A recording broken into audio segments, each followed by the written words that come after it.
আর কিছু খেলতে হবে না, বাড়ি চলো আদি। এই তোমরা যাও, বাড়ি যাও এখন, যাও। আর তোমাকে আমি কাজ দিয়েছিলাম না?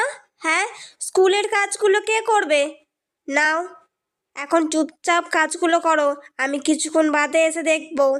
দূর বাবা, কিন্তু ভালোই লাগে না। কি করি?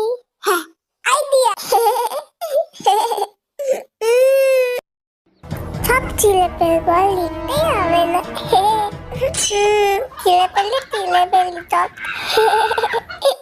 বাবু, তুমি এগুলো কি করেছো? সব খাতা ছিঁড়ে ফেলেছো? হ্যাঁ, তোমাকে না আমি লিখতে দিয়ে গিয়েছিলাম। চলো, আজকেই তোমাকে ঘরে বেঁধে রেখে দেবো, চলো। হ্যাঁ, অনেক দুষ্ট হয়ে গেছে। মিমিলা আমাকে বেঁধে দেবে বলছে। তোমরা কিছু বলো।